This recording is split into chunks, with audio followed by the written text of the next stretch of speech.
Hey guys, welcome to week 2 of our exciting journey on studying public memory and counter memory. Hopefully by now you're starting to get into a little bit of a groove. You've completed your first kind of assignments for the first week, the discussion, that sort of thing. So today, since we are moving to talk about a couple of very important readings that are going to set the stage for the semester, I just want to talk through some concepts real quick. As you know, we have one of our Zoom meetings that are going to be happening. So we do have a Zoom meeting this week. It is on Wednesday, as they always are. Wednesday, the 26th, between 2 and 3 p.m. So we don't have Zoom meetings every single week, but we do have them 10 times throughout the semester. Again, I will say this, these meetings are not required. I will record them, but I do highly recommend that you either attend them or view them because we will be talking about the readings, we'll be answering questions. I think it is super important because a lot of this information is going to be very new to you. So let's just break down these two concepts that you are talking about, that you are reading about this week. So first, the rhetorical situation, and then secondly, this concept of rhetorical ecologies from the article by Jenny Adbauer.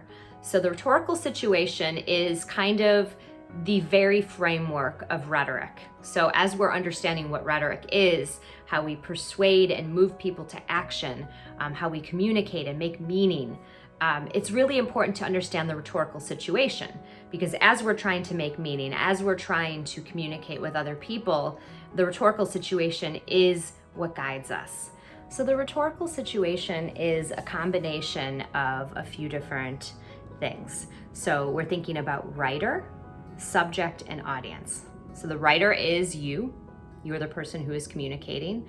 And again, writing can mean a lot of different things. So if we think about, like I talked about in that first video, a mural, a community art mural that's communicating a concept about who this community is an example of writing.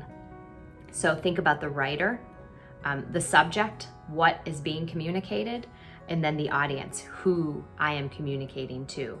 So those three things, writer, subject, and audience, is what makes up the rhetorical situation. And along with those three things, if you imagine it like a Venn diagram, I will probably put an image right up here of the rhetorical situation so you can see it. I also want you to look at exigence, purpose, and genre, because if you look at this diagram with these overlapping circles, these are also important components as well. So let me explain to you a little bit more what I mean. Exigence is the why behind what I'm doing. So if I have decided that I am going to write an email to the president of the university about my concern about face-to-face instruction still happening, the exigence is the why, like what is the driving force? My concern about the safety of myself, of other faculty, staff, and students. The purpose is what I'm seeking to get from the audience. So that is my call to action to the president of the university of, hey, can we please reconsider what we're doing? I really want us to change to a remote model.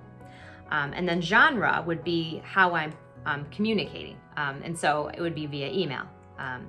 So that is just an example of the rhetorical situation. So what I want to point out about this concept is it sounds so neat and organized. I mean, if you look at the diagram here, it just seems like, oh, that makes a heck of a lot of sense. And it does. But I think the Adbauer piece and why it's so important, I'll also make a note that it is award-winning. It has kind of changed the way the field of rhetoric has looked at the rhetorical situation. So I have you read it because it's that pivotal. The rhetorical ecologies, that concept, what it's seeking to do is kind of blur the lines.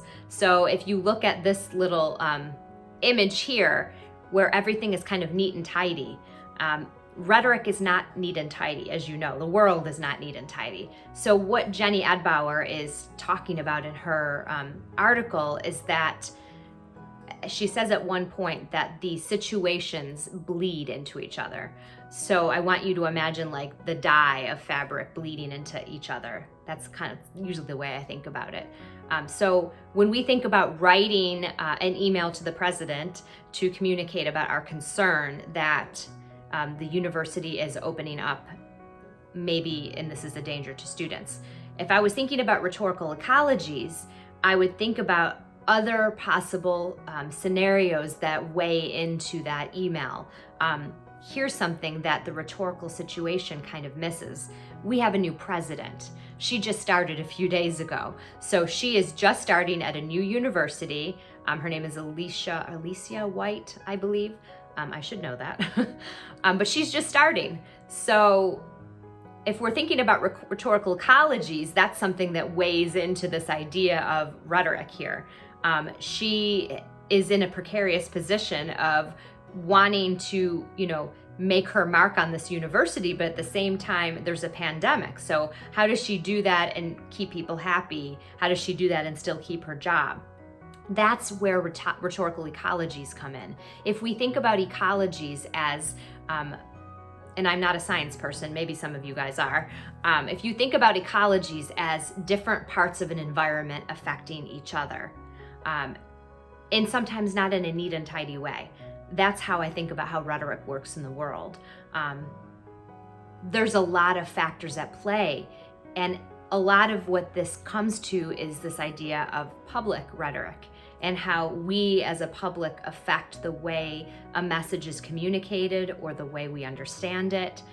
So it's not neat and tidy. So probably the big takeaway that I could give you about Ed Bauer's concept of rhetorical ecologies versus the rhetorical situation is just that it broadens the scope and it keeps rhetoric in a space that is not so perfectly organized, where we can easily say, this is the writer and this is the subject, this is the audience, so clearly this is what it means. Rather, we think of an ecology as something that's always changing, always in flux. We always need to reevaluate it. So that's the way I want you to think about rhetoric. So as we're making meaning, as we're communicating that meaning, we need to think about rhetoric as an ecology that is constantly in flux. And so we reevaluate, what is the best mode of communication? Do I need to change my focus because there's been a recent article or the CDC is saying something new? That sort of thing. Does that make sense? I hope so. So I didn't want this video to be crazy long, but this is just my little recap about rhetorical situation versus rhetorical ecology. We'll be using both of these concepts throughout the semester, but I really want you to think about how rhetoric operates and how it's constantly changing and how there's all these different forces at work as you're moving through the semester. So I will see you all for our optional Zoom meeting this week, and hopefully you'll come with questions, you'll come prepared, and we can have an awesome discussion about it. See you all then.